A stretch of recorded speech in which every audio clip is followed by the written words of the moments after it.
Ya está conectada con nosotras Florencia Marcarián, ella es abogada previsional y nos trae, Flor, en este caso, el resultado de un informe que habla de la pérdida de poder adquisitivo de los jubilados y comprende el periodo a partir del 2017. ¿Cómo estás? Un placer, muy buenos días. Florencia. ¿Qué dice este informe?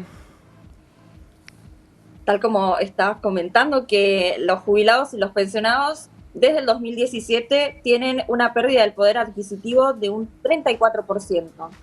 Es decir que, bueno, no solamente se ve en los jubilados y los pensionados, ¿no? Sino también es una pérdida que se ha ido dando en los trabajadores, tanto en el ámbito informal como en el ámbito formal. Sí, es una discusión que comprende todos los sectores, como bien decías, Flor. La pérdida de poder adquisitivo con estos altos niveles de inflación realmente se está notando, Santi. Sí, y sobre todo para todos aquellos que dependen de una paritaria o de un ajuste salarial que a veces no, o por lo general, no se equipara con gremios que aceptan montos por debajo y van generando pérdida de poder adquisitivo. Lo que te quería preguntar, Florencia, es ¿con qué se compensa en los jubilados? Muchas veces se dice que tienen todos los remedios, que tienen esto, que tienen lo otro. ¿Eso es tan así? ¿Hay una parte de la canasta del jubilado que está cubierta más allá del dinero que recibe? En realidad, con respecto a los medicamentos, no todos los medicamentos están cubiertos, no para todos. Entonces, es uno de los factores que hace bueno, que la jubilación mínima quizás no rinda, ¿no? Tanto. Ahora, hay un sector que son los jubilados y pensionados que tienen la mínima, que están ayudados por estos refuerzos previsionales, los bonos que van recibiendo, y entonces hay una menor pérdida del poder adquisitivo en relación a aquellos que cobran quizás un poco más de los 2 saberes mínimos y no han recibido ningún tipo de refuerzo, no tienen ninguna ayuda, y no estamos hablando de haberes previsionales que sean tan superiores, ¿no? O que permitan o que superen la canasta básica de un jubilado. Entonces, son los que se ven también un poco más afectados. Claro, tiene que ver también con el cálculo y la nueva fórmula que tomaba como que la inflación iba a ser menor de lo que hoy es y tomaba otras variables como parte de la fórmula. Hoy se habla mucho que con el diario del lunes, con la fórmula anterior, la pérdida del poder adquisitivo sería menor. Así es, hoy, bueno, quizás en aquel tiempo, con alguna menor inflación, no era tan favorable. Hoy, en tiempos de mayor inflación, que es lo que hace, ¿no?, que sea tan grande la brecha entre la inflación y los ajustes por la fórmula de movilidad. Bueno, hoy quizás sería mejor, y por eso se ha planteado un proyecto para reformular esta fórmula de movilidad para el aumento de las jubilaciones y pensiones, que siempre se va quedando por debajo de la inflación. Hay un debate, Flor, en relación a qué gobierno hizo o hace el ajuste con los jubilados, ¿no? Pero me parecía interesante que más allá de esta situación actual que todos conocemos y que incluso muchas veces contamos aquí de realmente una canasta básica del jubilado que queda muy por encima de lo que es la jubilación mínima. Más allá de eso, explicabas recién con qué tuvo que ver en su momento el cambio de fórmula, que en ese momento tampoco funcionaba. Digo, acá el punto de debate está en pensar algo que en definitiva sí resulte, Claro. ¿no? Como un sistema de protección para ese sector. Algo superador y que tenga el beneficio de la duda a favor del jubilado. De hecho, así como vienen perdiendo desde el 2017, las brechas donde más se notó esa brecha entre la inflación y los aumentos por movilidad que recibieron los jubilados fue en el 2018 y en el 2022. Es decir, va más allá de los gobiernos, ¿no? Es algo que los afecta a estos jubilados y a estos pensionados desde hace tiempo. Es una cuestión que hay que solucionar, pero ya no solamente cuando uno ya está jubilado y pensionado, sino que hay que pensar también un momento antes, que es justamente en el trabajo, durante la actividad laboral, porque hay muchísimo trabajo informal y entonces esto hace que al momento de jubilarse uno se encuentre con estas cuestiones, ¿no? De tener que recibir una mínima cuando ha trabajado toda la vida. Y no es que no los haya trabajado a los 30 años, Claro. no se los han aportado. Saliendo del romanticismo y yendo al número más crudo, también es real que la cantidad de jubilados, que es un costo fijo y constante, si se aumenta por la cantidad de jubilados que hay en este país, y por eso son uno de los factores de mayor ajuste que tiene este país, porque sacándole la parte humana es la forma más fácil de ajustar parte del gasto. Así es que ha habido ajustes, ha habido un 68% en la reducción del gasto, pero no solamente en jubilados y los pensionados, sino también aquellos que reciben asignaciones familiares y programas de asistencia, ¿verdad? Programas sociales. Pero sí hubo un gran ajuste de más de 243.000 millones con respecto a las jubilaciones y a las pensiones. Porque por supuesto que son una variable de ajuste. Parte de lo que tiene que ver con el presupuesto, la mayoría de los gastos están derivados en lo que es asistencia, jubilaciones, pensiones, planes. Toda esa masa es crítica, por eso por lo general cuando los gobiernos tienen que hacer pequeños ajustes, y lo ve la clase media también, ¿dónde se ajusta? En la clase media porque es una mayor cantidad. Tiene que ver una cuestión de número de la cantidad de jubilados, pensionados y asistencias que necesita dar el gobierno. Aumentar, imagínate, un 20% a todos los jubilados, no es solamente aumentar un día. Si es remunerativo, es de aquí en adelante. Por supuesto. Lo que pasa es que a veces se piensa que el dinero para poder pagarle, los fondos para poder pagarles a los jubilados y pensionados vienen de los aportes de los trabajadores activos. Y no solamente provienen de allí los fondos, sino también de distintos impuestos que hacen a la recaudación del ANSES, ¿verdad?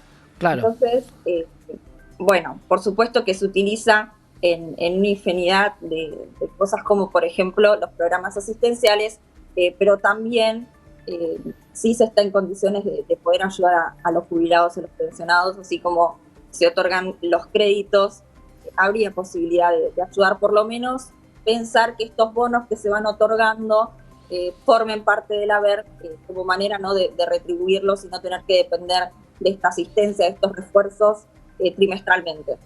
Claro, por eso ninguno de los bonos que se dieron se incorporó a lo que tiene que ver con el haber, no impacta sobre el aguinaldo, claro, no impacta sobre ninguna de las prestaciones o remuneraciones que tienen los jubilados y pensionados.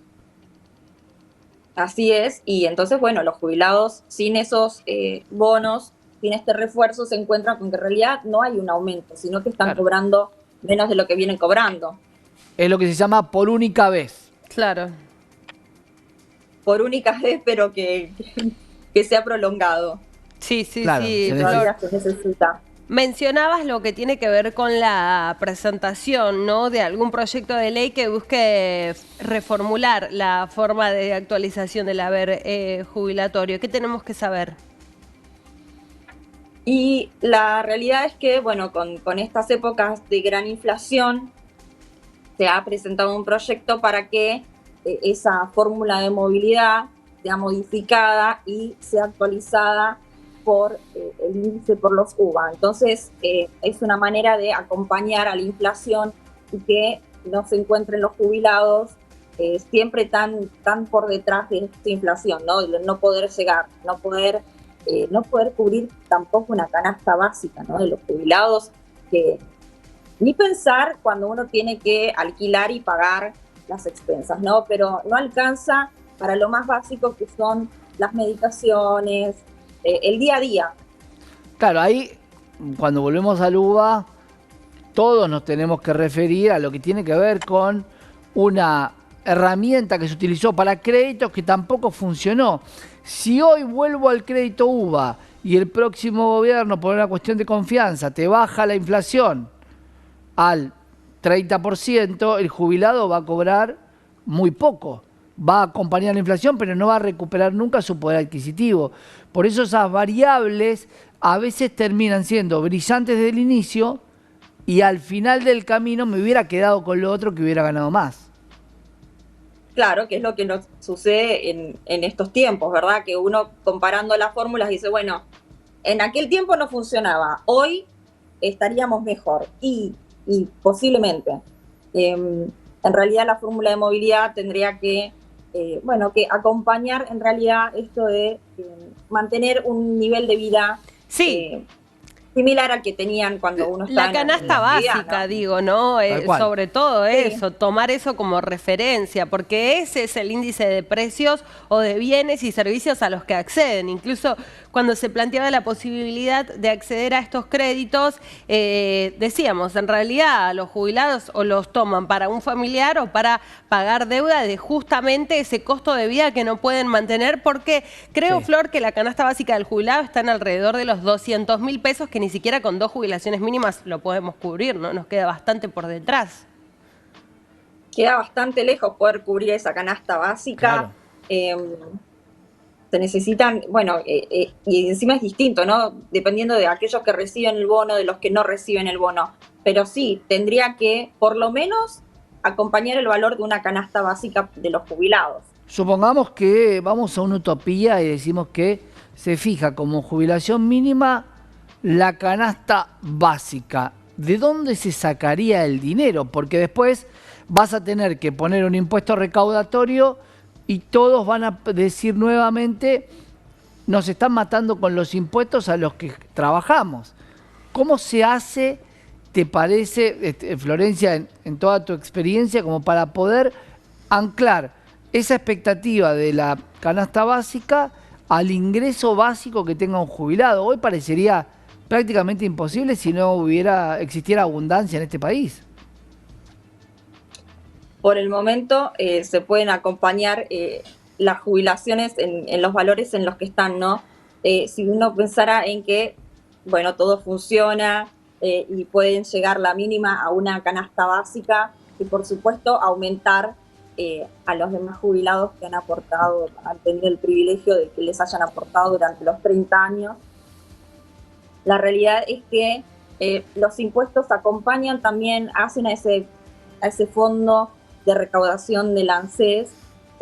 Podría así pensarse que hubiera un nuevo impuesto para poder acompañar, pero también hay que modificar lo que está mal de raíz, ¿verdad? Que es el trabajo informal, y quizás Claro. poder ayudar a las pequeñas y medianas empresas que les cuesta un poco más quizás poder acompañar a los trabajadores. Claro. Igual, Rocío, venimos hablando mucho acá en el canal económico, que lo que cobran los jubilados es la recaudación del mes anterior. No es que hay una caja jubilatoria, más allá del Fondo de Garantía de Sustentabilidad, no es que hay una caja de donde se saca el dinero que está amarrocándose, es simplemente en el mes a mes que se va recaudando. Así es, y siendo a un trimestre vencido, bueno, también eso explica Claro. que siempre queden muy por debajo, ¿no? Y que los valores no se vean reflejados Claro. en los nuevos valores de las jubilaciones, de las pensiones. Claro. Siempre van quedando por de un trimestre atrasado y nunca va acompañando, por supuesto que no llega a cubrir el porcentaje de la inflación, siempre se van quedando muy por detrás. Flor, Bueno. gracias. Muchas gracias a ustedes, que tengan muy Gracias. buenos días. Igualmente para vos, Florencia Marcarian, abogada previsional.